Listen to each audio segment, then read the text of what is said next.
just let the data guide you. Don't come with those preconceived ideas of what you maybe think you need to change, because often that is coming from a really subjective source, either the way that you feel about that type of page or product. So really putting the numbers behind that type of behavior and understanding how big of an issue that is. Is that actually your biggest priority or area of opportunity? And it might not be. So just keep open-minded, as I've said. You're listening to the Keep Optimizing podcast to increase your traffic, improve your conversion rates, and grow your profits. Hello and welcome. I'm Chloe Thomas, the host of this e-commerce marketing focused podcast. If you're not familiar, well, we release 5-episode mini-series that dive deep into one e-commerce marketing topic. Could be channels or a big topic. In each episode, new ones released on Wednesdays, I get to interview a different expert to explore the latest advice on making it work for you. And then, after each 5-episode mini-series, we take a week off to give you time to take action on what you've learnt. At the moment, we're spending 5 episodes exploring conversion rates, because the better your conversion rates, the better all your marketing performance. So it's a key topic for us to talk about. In the first episode, we got into trust. Last time, we explored 5 mistakes you don't want to make. This time, we're getting super duper data driven and down into nitty gritty of, dare we say, good old traditional conversion rate optimization. Our guest has a wealth of knowledge and experience and will be sharing lots of advice on A, what you should do, and B, how to make what you should do even easier to manage and therefore more effective over time for your business. She shares loads of great tips and tricks and ideas. So this is a really good one. You're going to love it. Make sure you listen to the end so you don't miss out on any of those tips and tricks too. Have you downloaded our ebook yet? To celebrate reaching episode 300, we created an epic e-commerce success-focused ebook packed with 118 top tips for e-commerce growth, featuring the advice of many, many past guests alongside industry experts and many from you, our listeners, as well.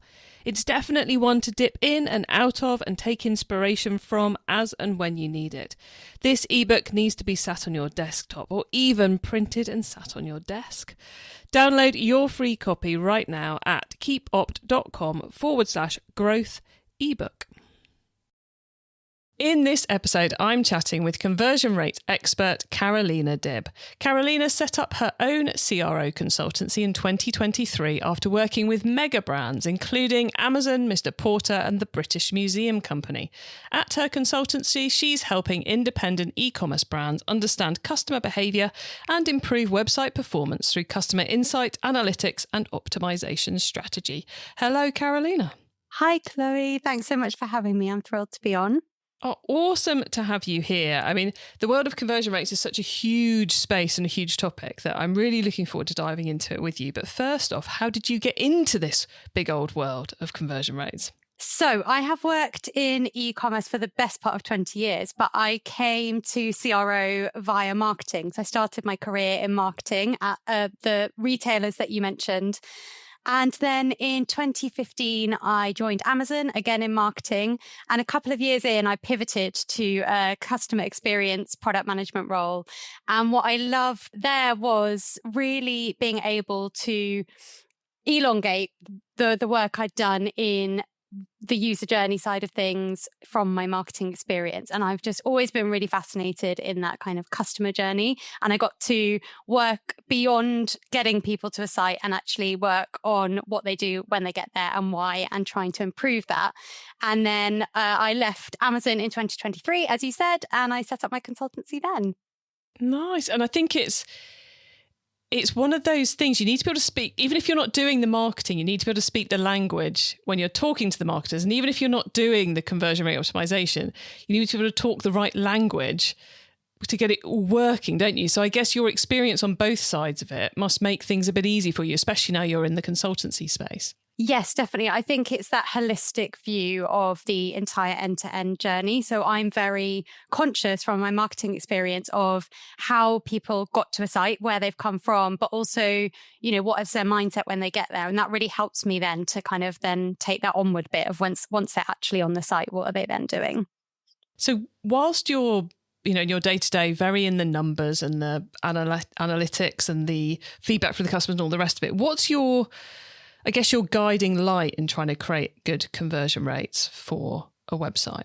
That's a great question. For me, it's all about the narrative, the story behind the numbers. As you said, it's, heavy analytics, lots of different data points.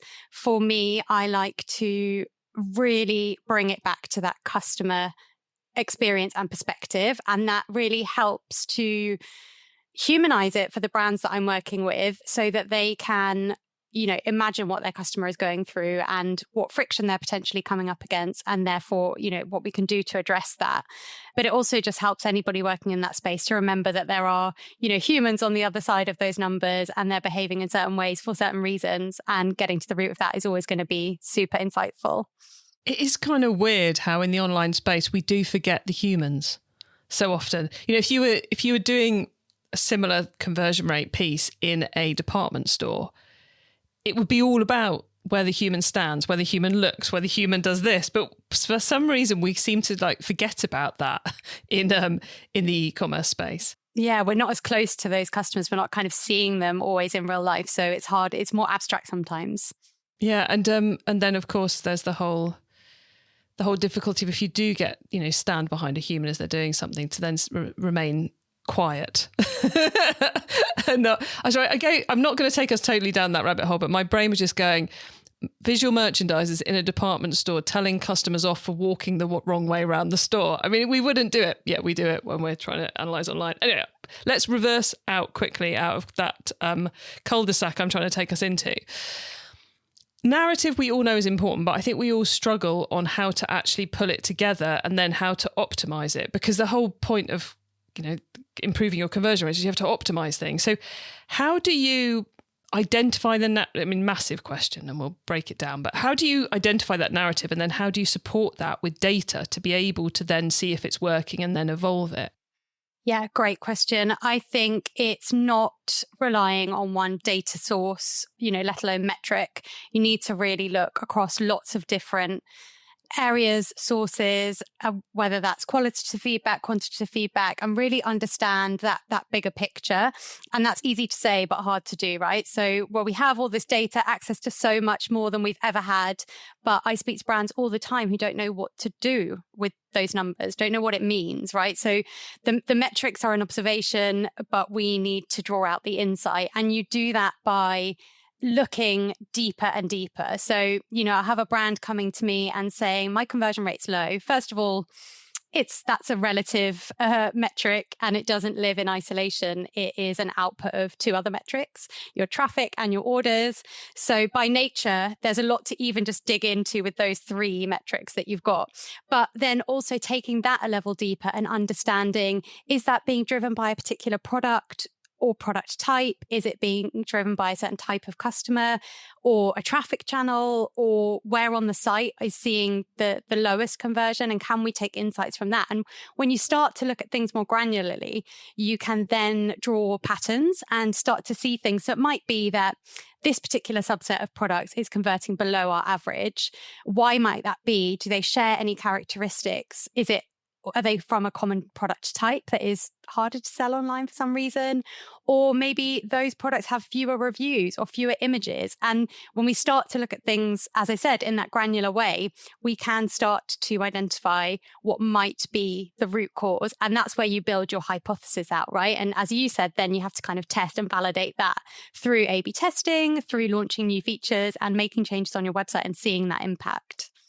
So would it be fair to say that we're starting we're not trying to impose our assumed narrative top down across the whole site. We're diving into the data to see where the nuances of the conversion rate issues are.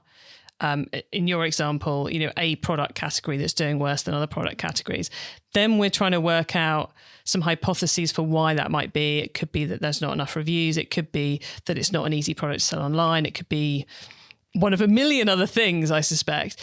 And then we build kind of micro narratives that then build up. Is that a fair way of explaining it? Yes, definitely. And I think the thing you said first is really key, like not coming with that preconceived idea of what may or may not be wrong, like not trying to jump to the diagnostics or even the solution before you fully understand what that customer behavior is inferring.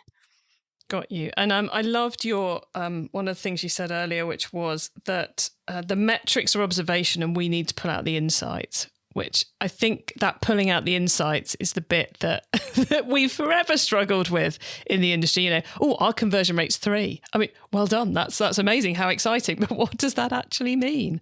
So how do you know, we have so many different points of data and so many different metrics we can look at. What are your go-tos to then be able to find the right metrics to look at, but also find the metrics that you can then take insights from rather than the meaningless ones? Yes, it's that layered approach. So firstly, you've got your performance metrics, how, you know, things like your conversion rate, your orders, your average order value, your bounce rate, all of those kinds of performance metrics. And then heat map analysis is such a valid and under kind of used tool to help us understand that more behavioral side and how people are engaging with the site, where they're scrolling, where, you know, they're just skimming over, not even seeing all this amazing information that a brand has worked hard to put on the site. So that adds an extra layer of, you know, the why, or why may that be happening, just adds that, extra layer. And then, you know, obviously there's customer research. We can ask people. It can be really simple, especially for small and medium-sized brands who are inherently closer to their customer. They've got such a benefit there to be able to interact with their customer through social media, through surveys, whichever ways. And again, that adds that anecdotal layer that brings that story to light. So I think it's being curious and utilizing all of the different data points and data sources that you've got at your disposal. So building, you know, so if you've found, looking at those metrics, one problematic area, you've looked at the heat maps to add the extra insight, you've spoke to some customers, you've got your hypotheses. How are you then tackling those? Because I imagine in a lot of these scenarios, you come up with multiple hypotheses. So how do you pick which one to actually test? Or do you test more than one at once?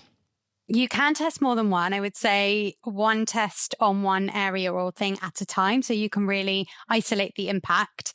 But often you're completely right. There's more than one hypotheses and there's more than one solution too, right? So it's a slow process of iterating and testing and learning from that. But also I think, even to kind of go less complicated than that, just thinking about the potential impact the thing you're going to test is going to have. And we know that from the data. We know where on the page people are spending most of the time. So something that you can do, you know, that is going to be in a more prominent position is going to A, have probably a bigger impact, and B, be faster to test because you're going to get more eyes on that area. So it's also about being kind of clever with how you're testing it and how you're rolling it out, and also being really clear on what is the metric that you're trying to impact. So obviously, overarching, it's always conversion rate. Whenever I ask any brand, it's always, well, we want to increase our conversion rate. And of course, but within that even, there's so many different areas. Are people adding to cart and then you're having a big drop off later in the conversion funnel and you've got a high abandoned cart rate? Or is it that actually people are just failing to add to cart in the first place? And those two different things can signal quite different things. And again, there's lots of variables as with everything, but you know, typically people who aren't adding to cart don't feel compelled or clear enough to do so, right? They don't get what the product benefit is, therefore they're not showing that intent to buy. People who add to cart and then drop off later, that can signal a trust issue. You know, they're interested in the product, they're showing that intent, but they're not feeling confident or reassured enough to actually check out. See, it's interesting, isn't it? It's like with all these things, it's not just about moving stuff around on the page or adding another product image. In the people who are failing to check out, it might be a case of adding more testimonials to build the trust, or it might be a case of adding a money back guarantee or something else that builds that trust right on the homepage or even in your marketing. So as they're hitting the website with that feel that then propels them right the way through the checkout. So it's so multi-factored. I'm guessing so how do you keep track of the results and what works? Because, we all hear about A/B testing. I think most people fail to do it. They certainly fail to do it with statistical significance, as you were alluding to, how long it takes to get enough traffic through to do it. So how do you keep track of everything so that the right things are being maintained and the wrong things are being jettisoned away? Yeah, obviously, as you alluded to, A/B testing is the way to measure the incremental impact and to ensure that you are optimizing in the direction of your customer. But I do appreciate that not every brand has the resources or appetite or budget to do that. It's a complex process and it can take a lot of time for teams. And also, I will say sometimes experimentation can slow you down. So sometimes actually the risk of rolling something out is less than the risk of kind of delaying something. You actually just want to get something out. So in terms of if you're not taking a testing approach and how to kind of keep track and how to know if your changes are even having the desired impact, it would be trying to change things in isolation, or at least, focusing on, for example, product pages. And maybe that is, as you said, building trust within a product page and kind of rolling out your, best well-informed solutions based on that data analytics you've done, based on the heat map and based on kind of building out those hypotheses. Say you think, okay, well, we don't have reviews. And as we know, reviews are a pretty standard best practice now. So, the risk of rolling out reviews is like marginal, right? You might get some negative reviews, but we know that even negative reviews can convert better than no reviews at all. So there's not much risk there. It's very industry standard. Like, go ahead and roll that out, but continue to stay curious and continue to track the impacts of that, and ideally isolating those tests so that or not tests in this case when you're rolling out. So, okay, we've seen a shift on conversion and maybe we've rolled it out on this product type or on this subset of products. And we can see, obviously it's not perfect because it's not a true A/B test, but we can see some difference in the way that these products are performing. I think that's such good advice because it's so easy to become mired in testing when you don't actually need to. If you're looking at your heat maps and there's a reviews tab on the product page and everyone's clicking on it and you've got no reviews on there for whatever reason, then you don't need to do an A/B test, do you? It's like, we just need to actually drive some reviews and we need to focus on getting reviews rather than anything else at this point in time. Exactly that. And I think there can be a real tendency to overcomplicate things. And it can be simple things such as like even just the effectiveness of your product description. Obviously, the format of your product description, that's something you can A/B test. But the content of it, it's quite quick to edit. It's really easy for teams to go in and do that. You don't need development resource. But are your product descriptions conveying all of the key attributes and features and benefits of that product? If not, try adding them and see what happens. And, you will probably see a positive impact. But I guess the key thing with all of that is keep a record of when you make the changes. You need the dates, everybody. You need the dates to see if it makes a change. Absolutely, yes. One of the things one of my responses whenever anyone says to me, I've got this conversion rate, is it good or bad? Is my take as a marketer by trade is then to segment that conversion rate by traffic source. Is that something? I mean, I imagine someone who does what you do, you have an immediate setup in your Google Analytics for any client where you exclude all Google shopping data, for example. I mean, is that something that it's a good idea to do, is to segregate traffic through the website by traffic source when you're doing these analyses? Definitely, but I wouldn't be the only lens that I would look at it through, because some traffic channels, as you've alluded to, have an inherently higher or lower conversion kind of value, right? They're people coming through search are more high intent customers. They are people who are proactively looking for products like yours.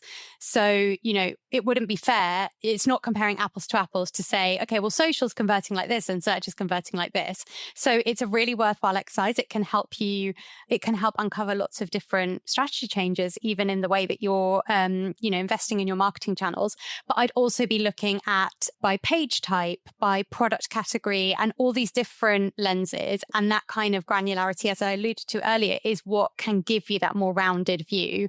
But yes, definitely traffic channel is a key area to dissect.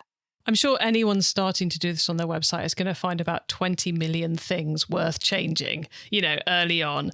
But you reach the point, if you tackle one of those a month, you get 10 months in and you've done the big wins, the big volume pieces, the quick testing results because of the volume coming through.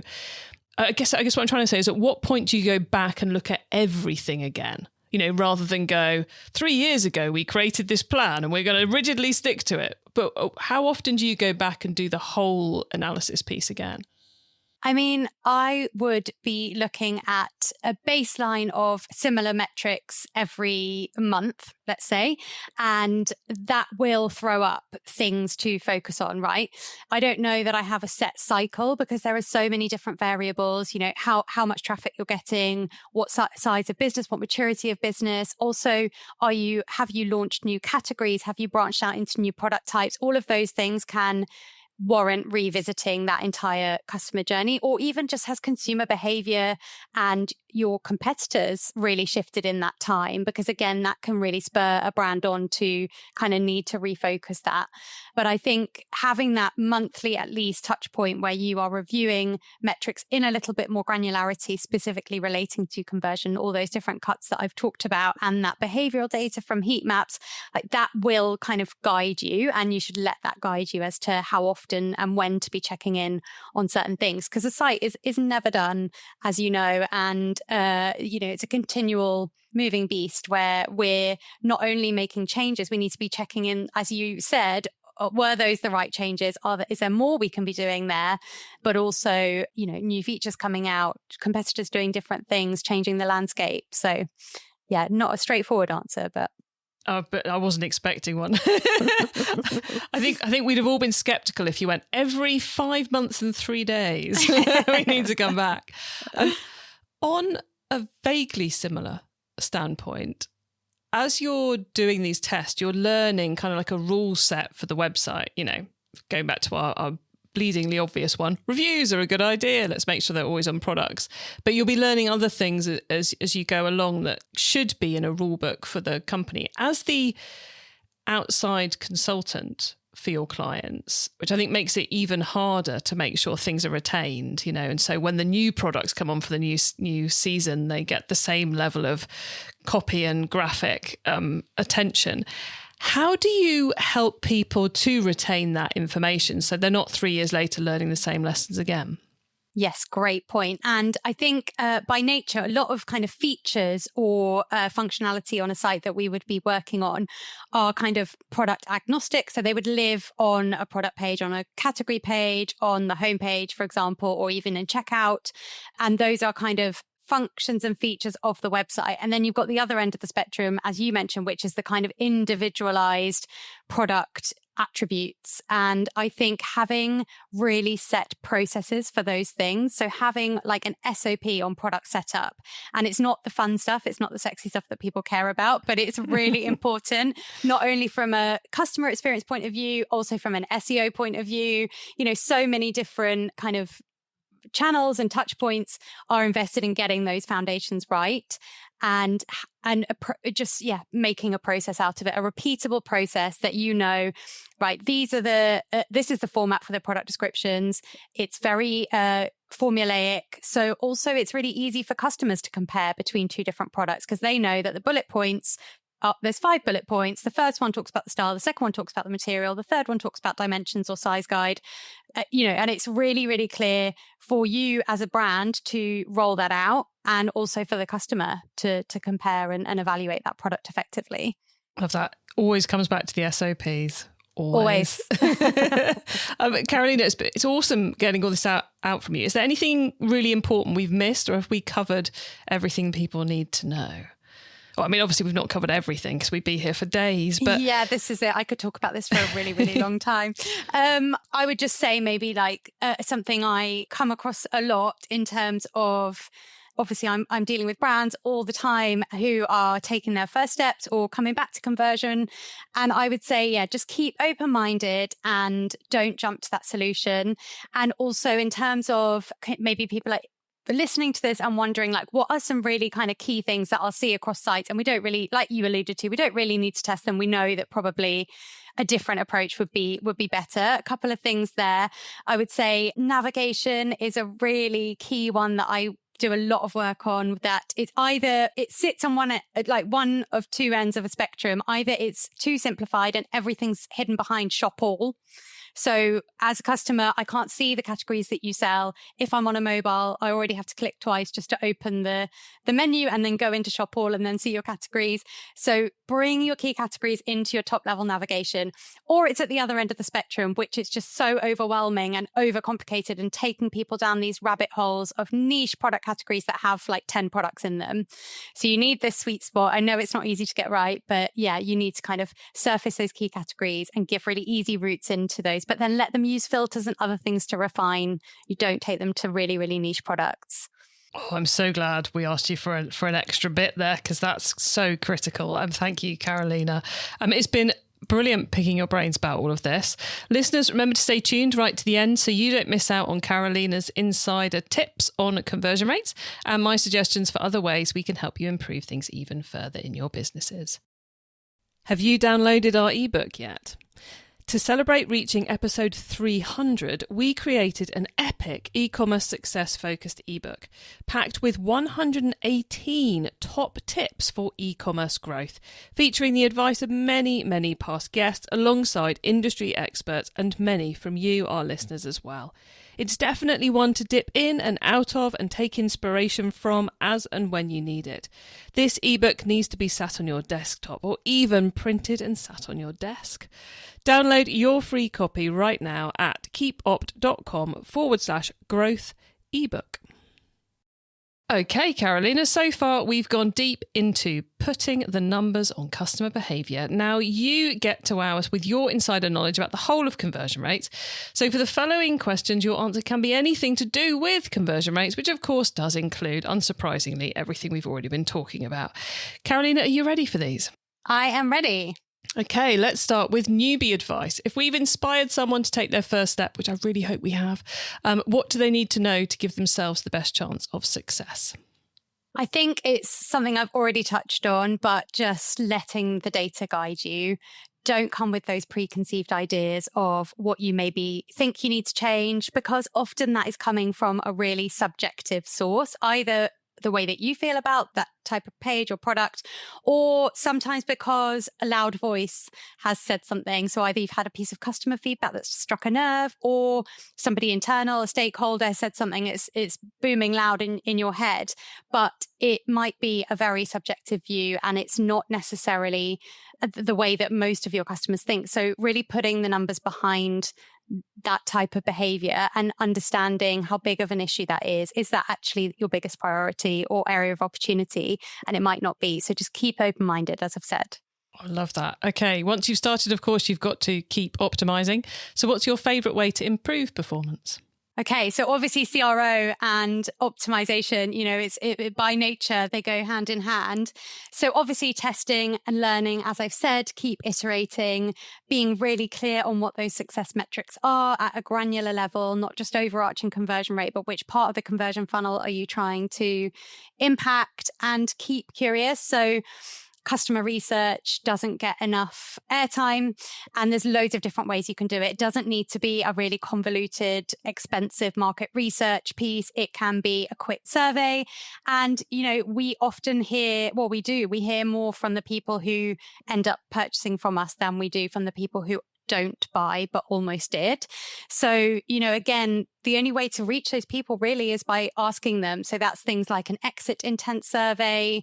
There'll be people on your database, your newsletter database, that haven't purchased from you. So ask them through a survey, because that insight is so fascinating. It's like the flip side of a review. We hear from people post-purchase who leave us a review, but we don't hear from people on why they almost bought but didn't. Cool. Now, if someone listening wants to learn more, is there one cheap or free resource you would recommend? I have to say my Instagram, I share lots of tips and advice on there, but also I'm going to recommend a tool, and I've talked about it already, but heat map analysis. So many brands I speak to have heat map software installed, but don't really use it or don't know how to use it, or a lot of brands, don't have it to start with. So I would say there's really inexpensive or free options out there, Microsoft Clarity, Hotjar, or Content Square. So go and install that today and start looking at it. Just start being curious and look through it on a monthly basis. And what's your Instagram handle? It's Carolina Dibb Consulting, all one word. Excellent. Nice and easy to find. So go and make sure you're following Carolina on Instagram. Okay, finally, crystal ball time. What's coming up in the next 6 to 12 months we should be getting ready for? I've worked in e-com a long time and I've seen consumer behaviour change so much in the past several years. And I think at the moment, the cost of acquisition is just so high. And I think it's probably, going to increase even more. We're seeing the landscape really changing. So organically, it's really difficult to get cut through. Organic algorithms are changing, ad algorithms are changing.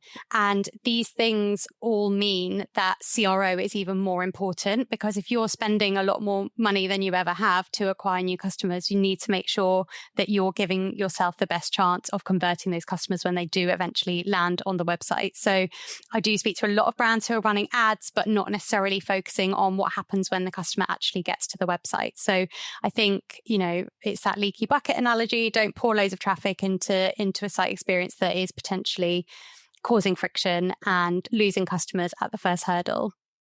Awesome advice, as we'd expect. Carolina, we are very nearly at the end of the show, so could you please let the audience know where they can get in contact with you and your business? Yes, my website is carolinadibb.co.uk. My Instagram handle is Carolina Dibb Consulting, and I'm on LinkedIn under Carolina Dibb. So all variations of my name, so fairly easy, I think. Awesome. Thank you so much, Carolina, for being on and taking us into kind of the core part of conversion rate optimization. You've got me wanting to go and dive off into the analytics and look at my sites in more detail. So I'm sure the audience are rushing off to look at their analytics too. So thank you so much for being here. Thank you so much for having me. Great to get to the core of conversion rate optimization, strategy, approach, projects, rule books, and all the rest of it there with Carolina. You can get links to all those things we discussed and the full transcript of the episode, plus our notes on it all and more at keepoptimizing.com.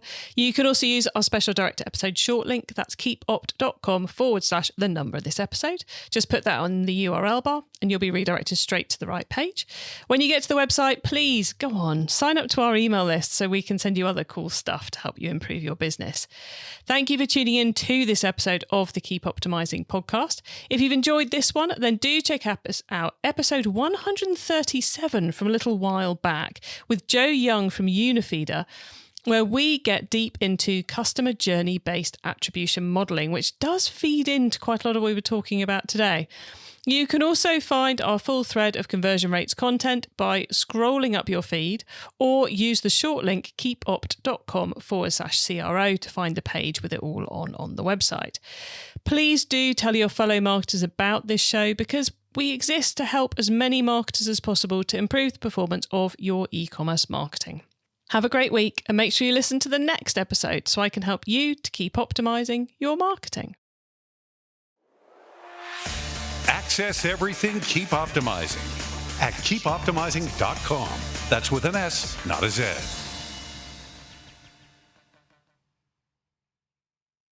Have you downloaded our ebook yet?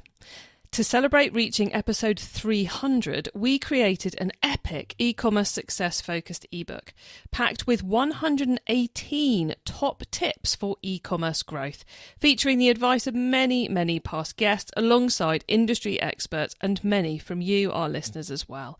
It's definitely one to dip in and out of and take inspiration from as and when you need it. This ebook needs to be sat on your desktop or even printed and sat on your desk.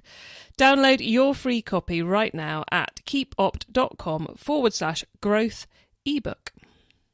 Thinking about upgrading your sleep? Now is the time to shop Sleep Number. Trusted by millions for nearly 40 years, Sleep Number offers superior comfort, personalized adjustability, temperature benefits, and value that is unmatched in the industry. And right now, during the Sleep Number Labor Day sale, all mattresses are on sale. Invest in your sleep and experience firsthand Sleep Number's personalized comfort. Stop by a Sleep Number store or sleepnumber.com to learn more.